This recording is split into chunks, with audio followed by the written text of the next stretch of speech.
นี่ละตัวนี้แล้วเจ้านี่เด้อมี1 2 3หูเด้อนี่เอานี่ตัวนี้เนี่ยมี3น็อตยาวสุดเด้อ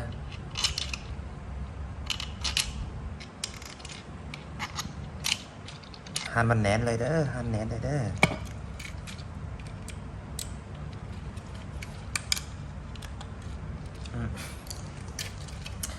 แล้วเอาตัวนี้เด้อเจ้าตัวนี้เด้อ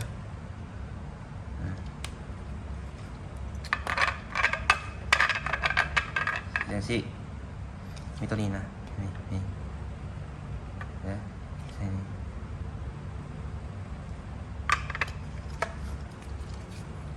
หันมันแหนนเลยเด้อ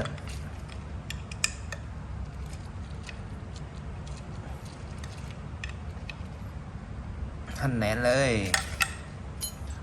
อีกอันหนึ่ง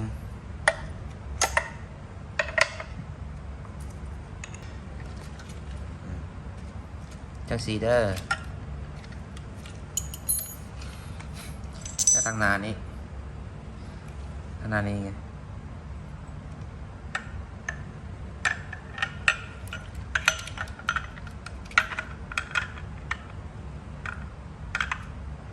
นี่เด้อนี่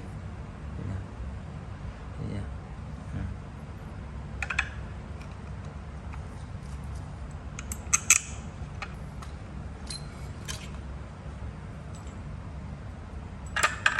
ทางนี้นี่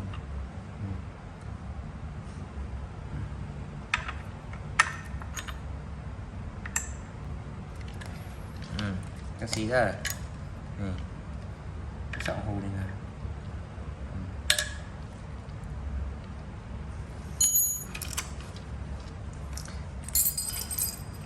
เดี๋ยวตอนของตัวนี้ใส่นี่เด้อนี่เบิ่งนะเอาเบิ่งใหญ่ๆกูนี่เด้อข้างในเด้อเบิ่งใหญ่ๆนี่นะสิน็อตนี่เด้อ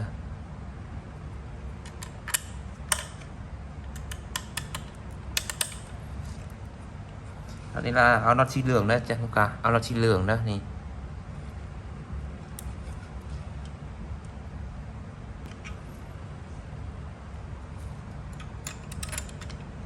หันแหนนเลยโอเคแล้วเรามี2 อันนี้เด้อนี่นะ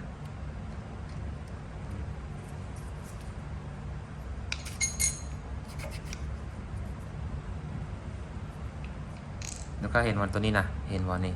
นี่เด้อนี่นะให้เข้าในเด้อนี่นะนี่นะ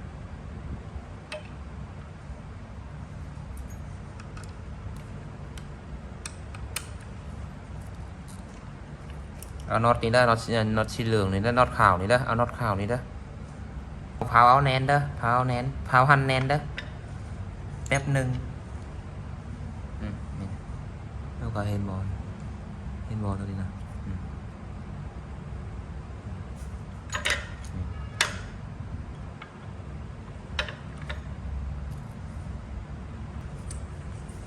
นี่เด้อ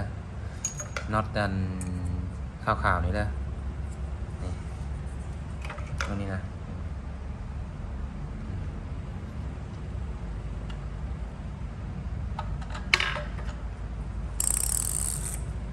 เอาแวนเด้อ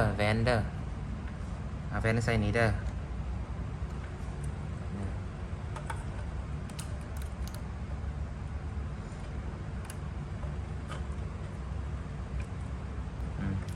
แวน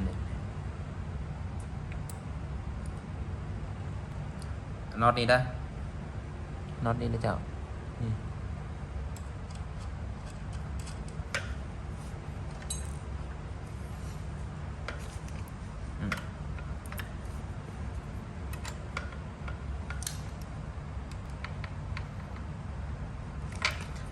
ประกอบตัวนี้ก่อนประกอบตัวเบื้องนี้ก่อนตัวนี้ก่อนแล้วจังหันน็อต4 น็อตนี้หันเข้าแล้วจังหันแนนนะเจ้า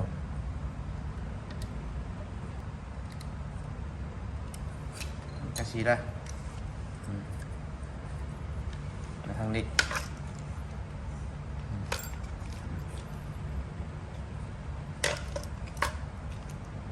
3น็อตนี่เลยน็อตยาวสุดนี่เลย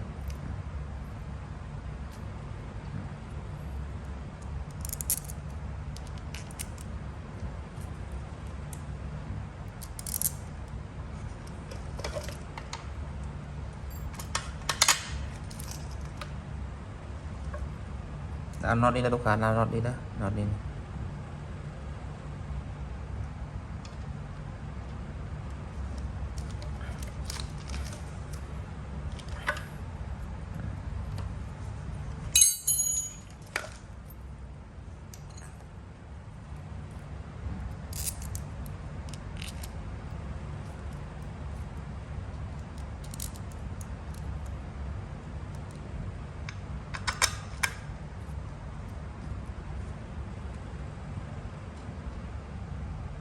น็อตนี้เห็นหมดนี่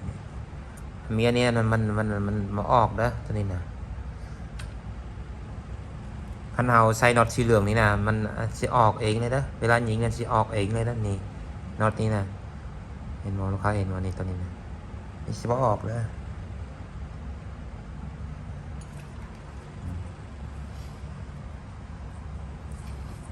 น็อตสีขาวใส่ทางนี้น็อตสีเหลืองเนี่ยใส่ตรงทางในนี้เด้อโอเคแล้วครับใช้ทางนี้เอาตัวนี้ใส่ได้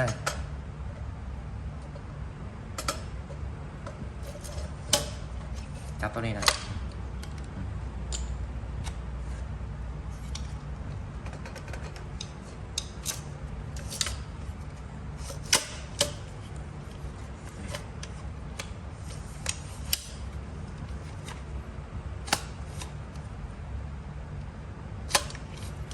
ทางในนี้ได้นี่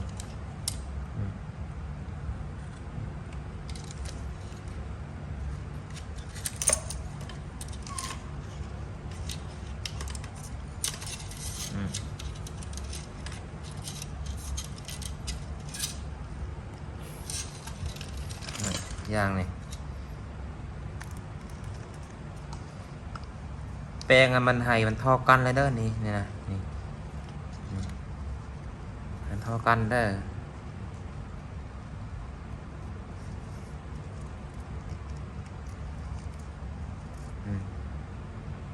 ท่อกันเลย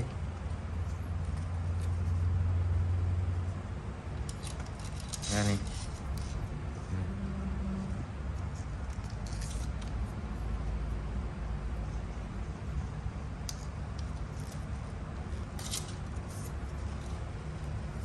นี่นะทางนี้คือกันได้อีกวงนี้ได้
ให้มันเท่ากันเลยนะลูกค้านี่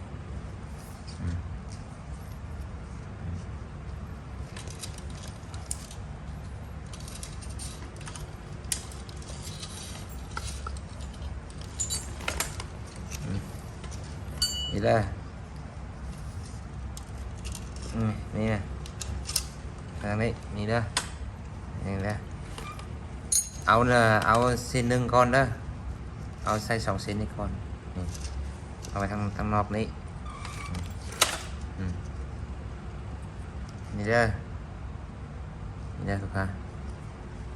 นี่นะ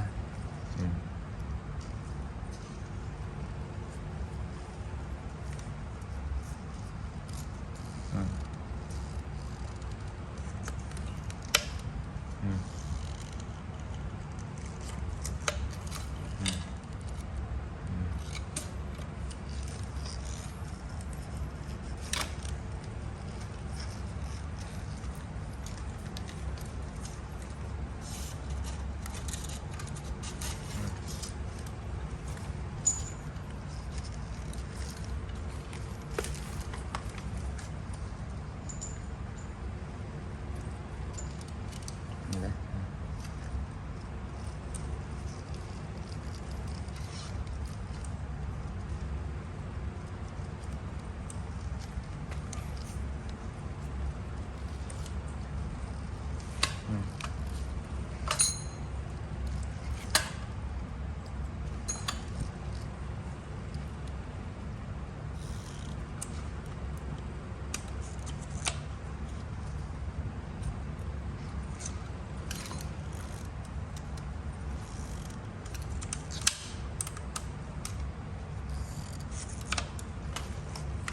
นี่เด้อ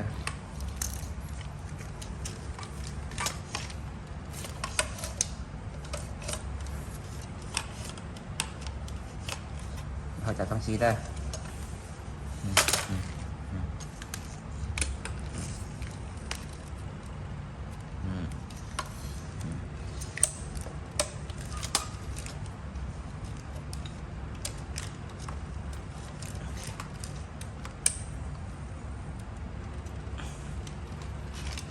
โอเคเรียบร้อยเด้อ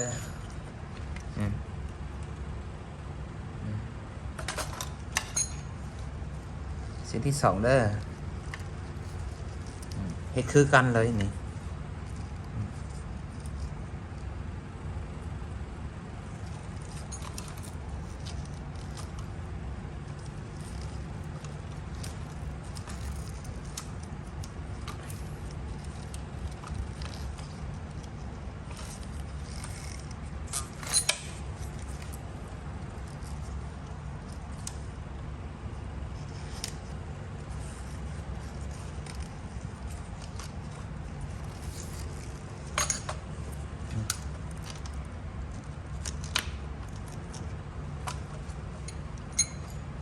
นี่ว่าถึกแล้วนี่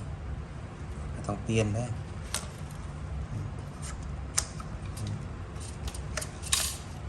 แล้วก็เห็นบอลนี่ทรายมันซื้อๆแบบนี้เด้อนี่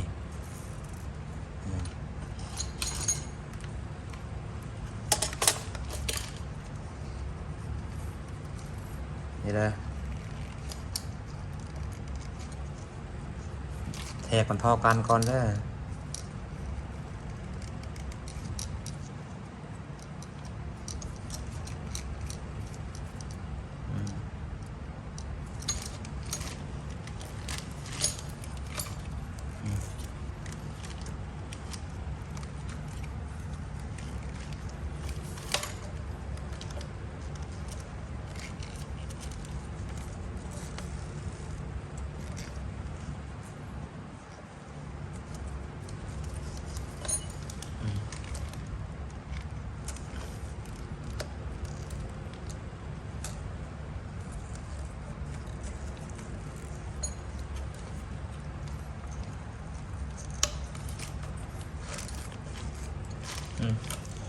กันอันนี้จะบอทึกแล้วกันทรายเป็นอันนี้บอทึกเด้อ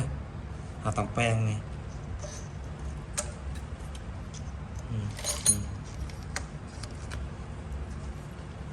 เบิ่งได้นี่ทรายให้มันซื้อๆแบบนี้ได้แล้วเฮาแป้งบ้านนี้จ้ะแป้งให้มันทอกันนะจ๊ะ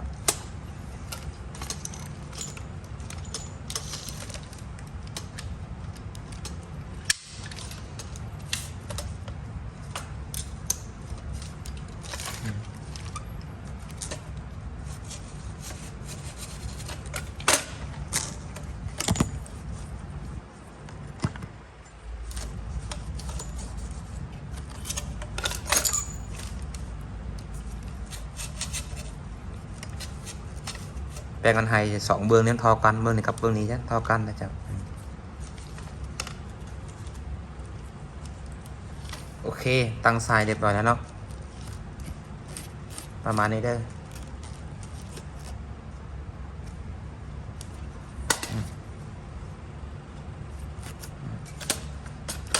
โอเค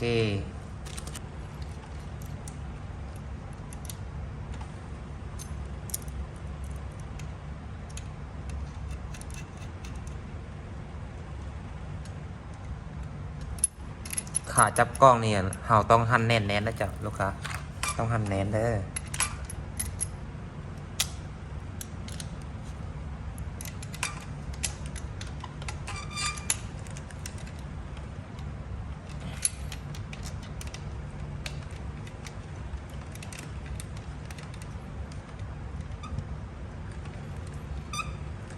หั่นแหนนเลยเด้อ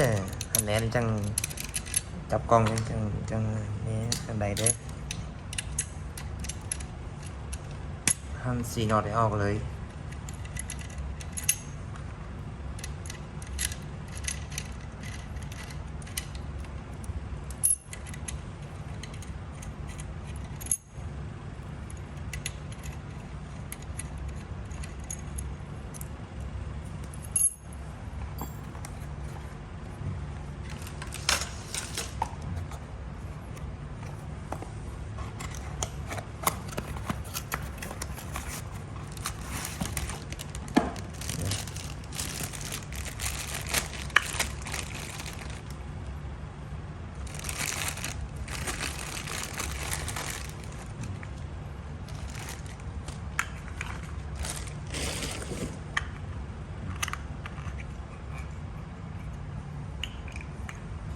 เบิ่งด้านนี้นี่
โอเคแล้ว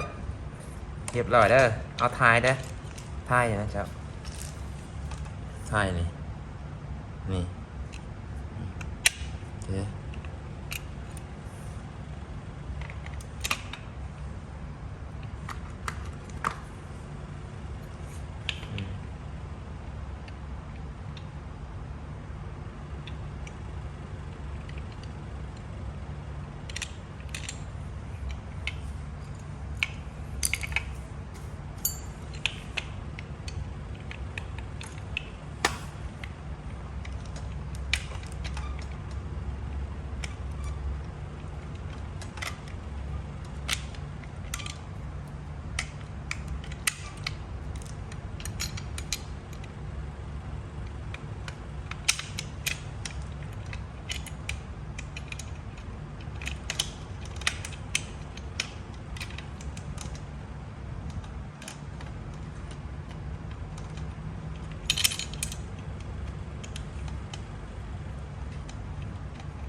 โอเคเรียบร้อยแล้วลูกค้าเรียบร้อยแล้วเด้อ